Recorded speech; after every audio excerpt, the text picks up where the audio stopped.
नमस्कार, मैं हूं कौशलेंद्र प्रताप सिंह और आप देखना शुरू कर चुके हैं प्रजातंत्र टीवी। अडानी का कौन यार, चौकीदार या हिस्सेदार? जीरो से हीरो तक की यात्रा, फिर ऐसी कौन सी आफत आई कि 9 दिन में अर्श से फर्श तक पहुंचे गोदी सेठ। आइए जानते हैं अडानी की पूरी कहानी। गौतम अडानी का जन्म गुजरात के अहमदाबाद के एक सामान्य परिवार में हुआ था। गौतम के पिता शांतिलाल और मां का नाम शांताबेन था। उनके पिता कपड़ों का छोटा मोटा व्यापार करते थे। कहा जाता है कि गौतम अपने माता पिता और भाइयों के साथ एक छोटे से चौल में रहते थे। गौतम अडानी के 7 भाई बहन हैं। गौतम 17 साल की उम्र में मुंबई आ गए। यहाँ उन्होंने हीरा व्यापारी महिंद्रा ब्रदर्स के साथ 2 साल तक काम किया। देखते ही देखते गौतम अडानी दुनिया में अरबपतियों की लिस्ट में दूसरे नंबर तक पहुंच गए। गौतम ने प्रीति अडानी से शादी की। प्रीति पेशे से डेंटिस्ट हैं और गौतम और प्रीति अडानी के 2 बेटे हैं। बड़े बेटे का नाम करण अडानी और छोटे बेटे का नाम जीत अडानी है। अडानी ग्रुप की मुश्किलें कम होने का नाम नहीं ले रही हैं। मुंबई में शेयरों में जारी गिरावट से मार्केट में हाहाकार मचा है, तो देश की राजधानी दिल्ली में विपक्ष ने संसद में जमकर हंगामा काटा। विपक्ष की मांग है कि अडानी ग्रुप पर लगे आरोपों पर चर्चा होनी चाहिए। जांच के लिए जेपीसी का गठन होना चाहिए। मतलब एक अमेरिकी रिपोर्ट से हिले अडानी साम्राज्य पर अब पॉलिटिक्स शुरू हो गई है। बड़ा सवाल यह है कि अडानी ग्रुप का आगे क्या होगा। आज पूरी दुनिया की नजरें अडानी ग्रुप पर हैं, चाहे निवेशक हों, चाहे लोन देने वाले बैंक या फिर आम लोग। फिलहाल सभी अडानी ग्रुप के वर्तमान को देखकर भविष्य पर मंडरा रहे खतरे का आकलन करने में जुटे हुए हैं। कैसे अडानी ग्रुप पर मौजूदा संकट के पीछे हिंडनबर्ग की रिपोर्ट, लेकिन अब तरह तरह की बातें और अफवाहें भी फैलाई जा रही हैं। मौजूदा क्राइसिस को लेकर 2 तरह की थ्योरी पेश की जा रही है। पहली है कि अडानी ग्रुप को टारगेट करने के लिए बड़ी साजिश के तहत सब कुछ हो रहा है। दूसरी थ्योरी यह भी चल रही है कि अडानी ग्रुप ने अपने साम्राज्य को लेकर जितना बताया उससे कहीं ज्यादा छिपा के रखा है। अब अडानी ग्रुप पर आई रिपोर्ट का झगड़ा सेंसेक्स से देश की संसद तक पहुंच चुका है। आखिर पूरी कंट्रोवर्सी क्या है, आपको इस रिपोर्ट के जरिए समझाते हैं। अडानी ग्रुप पर क्या है स्टॉक मैनिपुलेशन का आरोप, इस बात को आप जानिए। बड़ी बात यह है कि अडानी ग्रुप पर हिंडनबर्ग की रिपोर्ट में पहले ही गौतम अडानी की दुनिया के दूसरे सबसे अमीर इंसान से 16वें पायदान पर धकेल दिया। आईएफओ के जरिए जुटाई गई रकम भी अडानी ग्रुप ने वापस करने का फैसला किया। अब अडानी ग्रुप को लेकर सभी के मन में 2 सवाल हैं। पहला सवाल नंबर क्या है? पहला सवाल है कि हर दिन कमजोर हो रहे अडानी ग्रुप का आगे क्या होगा। सवाल नंबर दूसरा, क्या अडानी ग्रुप अपनी ग्रोथ रेट पर वापस लौट पाएगा? शून्य से शिखर तक गौतम अडानी की यात्रा हैरत अंगेज है, तो अब अडानी ग्रुप के शिखर से नीचे लुढ़कने की यात्रा ने सबको चौंका दिया है। शेयर बाजार में अडानी ग्रुप के शेयर हर दिन नीचे गिर रहे हैं। विदेश के नामी फाइनेंस एजेंसियां अडानी ग्रुप के बॉन्ड को लेकर वार्निंग जारी कर रही हैं। सवाल यही है कि क्या बाजार में मिल रहे झटके से गौतम अडानी अपनी कंपनी की गिरती साख बचा पाएंगे या फिर हर नया दिन एक नई चुनौती लेकर आएगा। तो वहीं बीजेपी सरकार पर हमलावर है कांग्रेस। अडानी ग्रुप पर आई हिंडनबर्ग की रिपोर्ट ने अडानी ग्रुप को करीब 8 लाख करोड़ रुपए का घाटा पहुंचा दिया। अडानी ग्रुप में निवेश करने वालों को भारी नुकसान उठाना पड़ा है। कांग्रेस का इल्जाम है कि गौतम अडानी ने देश का सबसे बड़ा कॉर्पोरेट फ्रॉड किया है। सरल शब्दों में समझें तो कांग्रेस हिंडनबर्ग की रिपोर्ट को हथियार बनाकर अडानी और मोदी सरकार पर जबरदस्त वार कर रही है, हमला कर रही है। कांग्रेस नेता रणदीप सुरजेवाला ने बीबीसी के कार्टून को शेयर करते हुए लिखा कि जो 75 सालों में नहीं हुआ, मोदी सरकार ने वह कर दिखाया। जिंदगी के साथ भी, जिंदगी के बाद भी का दावा करने वाली LIC खुद असुरक्षित है। वैसे अडानी ग्रुप को लेकर कांग्रेस बीजेपी सरकार पर हमला करके कोई नई बात नहीं कर रही है। राहुल गांधी लंबे अरसे से अडानी और अंबानी के बहाने मोदी सरकार को घेरते आए हैं। अब कांग्रेस के साथ साथ विपक्ष के तमाम दल खुल्लम खुल्ला गौतम अडानी का नाम लेकर मोदी सरकार पर हमलावर हैं। शिवसेना की नेता प्रियंका चतुर्वेदी कहती हैं कि सब गोलमोल है। आरजेडी नेता झा का दावा है कि मोदी सरकार तो गौतम अडानी के आगे दंडवत प्रणाम कर रही है। समाजवादी पार्टी के नेता रामगोपाल यादव के आरोपों की माने तो अडानी ग्रुप में निवेश की वजह से सरकारी बैंक का सारा कैश लुट गया। गांव में बैंक का खजाना खाली हो चुका है। एलआईसी की सफाई क्या आई है वो भी आपको बताते हैं। विपक्ष का आरोप है कि एलआईसी से लेकर एसबीआई तक आम लोगों की गाड़ी कमाई मोदी सरकार ने लुटवा दी। तो क्या विपक्ष आरोप लगा रहा है हालात वैसे हैं? अब सवाल ये उठता है कि क्या ग्रामीण इलाकों में सरकारी बैंकों का कैश खत्म हो चुका है? इसमें कितनी राजनीति है और कितनी हकीकत, आपको बताते हैं।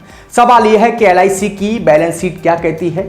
अडानी ग्रुप पर आई एक रिपोर्ट के बाद एलआईसी की तरफ से सफाई आई है। तारीख 31 दिसंबर 2022 के अनुसार इक्विटी और कर्ज के रूप में एलआईसी ने अडानी ग्रुप की कंपनियों में कुल शेयर पूंजी 35,917 करोड़ रुपए है। पिछले कुछ सालों में खरीदी गई इक्विटी का कुल क्रय 30,127 रुपए है। यानी 27 जनवरी को बाजार बंद होने तक निवेश का बाजार मूल्य 56,142 करोड़ रुपए का था। एलआईसी की कुल संपत्ति 41.66 लाख करोड़ से ज्यादा है और अडानी ग्रुप में निवेश का 1% से भी कम है। अडानी के पास कर्ज से ज्यादा संपत्ति है। आपको बता दें, अगर दूसरे बैंकों की निवेश रिपोर्ट देखें तो पीएनबी ने करीब 7,000 करोड़ और एसबीआई ने अडानी को 21,000 करोड़ का लोन दे रखा है। अडानी ग्रुप में निवेश और कर्ज को लेकर सामने आ रही रिपोर्ट यही बताती हैं कि निवेश को लेकर निवेशकों को खतरा तो है, लेकिन ऐसा भी नहीं है कि पूरा पैसा डूब जाएगा, क्योंकि अडानी ग्रुप के ऊपर जितना कर्ज आज की तारीख में है उससे ज्यादा की संपत्ति अडानी ग्रुप के पास मौजूद है। अब आपको बताते हैं कि कैसे 9 दिन में गौतम अडानी का साम्राज्य हिल गया। 9 दिन में दुनिया के दूसरे सबसे अमीर शख्स रह चुके गौतम अडानी टॉप 10 की लिस्ट से बाहर हो चुके हैं और उनकी कंपनियों की जो शेयर हैं कुछ अरसे पहले आसमान को छू रहे थे, अब गिरते ही जा रहे हैं। जिस बिजनेसमैन का डंका देश विदेश में बज रहा था उसे बयान जारी करना पड़ा। बयान जारी करके पूरी तरह से सब्सक्राइब हो चुका एफपीओ वापस लेना पड़ गया है। गौतम अडानी पर संकट की कहानी 24 जनवरी से शुरू होती है, जब अमेरिका की short seller research firm Hindenburg Adani पर आरोप लगाती है। हालांकि अडानी सारे आरोपों से इनकार कर रहे हैं। भारत से लेकर पूरी दुनिया इस वक्त अडानी ग्रुप की चर्चा हो रही है, तो इसके पीछे 7 बड़ी वजह हैं। पहली वजह आपको बताते हैं, पिछले 9 दिन में अडानी ग्रुप को 8 करोड़ रुपए के नुकसान का अनुमान है। दूसरी वजह आपको बताएंगे कि गौतम अडानी की नेटवर्थ 24 अरब डॉलर गिरकर 64.7 अरब डॉलर रह गई है। दुनिया के अरबपतियों की लिस्ट में गौतम अडानी दूसरे नंबर से 16वें नंबर पर आ गए हैं। आरबीआई ने सभी बैंकों से अडानी इंटरप्राइजेज को दिए गए कर्ज की जानकारी मांगी है। आपको बता दें कि अडानी ग्रुप के 5 में से 9 शेयरों में गिरावट आई है। आपको बता दें कि अडानी ग्रुप के 10 में से 9 शेयरों में गिरावट आई है। अडानी ग्रुप ने 20,000 करोड़ रुपए के फुली सब्सक्राइब्ड एफपीओ को रद्द कर दिया है। इन्वेस्टर का पैसा लौटाने की बात कही है। 7वां वजह आपको बता दें कि अमेरिकी रिसर्च फर्म हिंडनबर्ग की रिपोर्ट से गौतम अडानी को बड़ा झटका लगा है। एक तरफ देश में वित्त वर्ष 2023-24 के लिए बजट पेश हो रहा था, तो दूसरी तरफ दुनिया के टॉप अरबपतियों की लिस्ट में उथल पुथल मची थी। उससे फिलहाल राहत मिलती नजर नहीं आ रही है। हालात यह है कि उनकी संपत्ति में लगातार गिरावट हो रही है। दुनिया के अरबपतियों की लिस्ट में दूसरे पायदान पर रहे गौतम अडानी आज फोर्ब्स के रियल टाइम आंकड़ों के अनुसार 16वें पायदान पर आ गए हैं। गौतम अडानी के साम्राज्य की ये सुनामी महज 9 दिनों में आई है। हिंडनबर्ग ने 24 जनवरी को अडानी ग्रुप को लेकर अपनी रिपोर्ट पब्लिश की थी। रिपोर्ट में दावा किया था कि अडानी ग्रुप दशकों से खुल्लम खुल्ला शेयर में गड़बड़ी और अकाउंट धोखाधड़ी में शामिल रहा है। एक्सपर्टों ने क्या कहा? उन्होंने कहा कि इतना कर्ज आम बात है। अडानी ने हिंडनबर्ग की रिपोर्ट को सिरे से खारिज तो किया ही है और साथ ही कहा कि कंपनी इसके खिलाफ कानूनी कार्रवाई करेगी, लेकिन जवाब में हिंडनबर्ग ने कहा कि वो अपनी रिपोर्ट पर कायम है और कानूनी कार्रवाई का स्वागत करेगी। फाइनेंस एक्सपर्ट शरद कोहली कहते हैं कि मुझे इसमें कोई धांधली नजर नहीं आती है। अडानी के पास 80,000 करोड़ का बैंक लोन है। कंपनी पर कर्ज 2 लाख करोड़ के आसपास है और ये आम बात है। अडानी ग्रुप पर हिंडनबर्ग की रिपोर्ट को लेकर गुरुवार को संसद में भी हंगामा हुआ। उधर आरबीआई यानी रिजर्व बैंक ऑफ इंडिया ने सभी बैंकों से अडानी इंटरप्राइजेज लिमिटेड को दिए गए कर्ज की जानकारी मांगी है। इससे पहले बुधवार देर रात अडानी ने 20,000 करोड़ रुपए के फुली सब्सक्राइब्ड एफपीओ को रद्द कर इन्वेस्टर का पैसा लौटाने की बात कही है। बुधवार को अडानी इंटरप्राइजेज का शेयर 26.70% गिरकर 2179.75 पर बंद हुआ।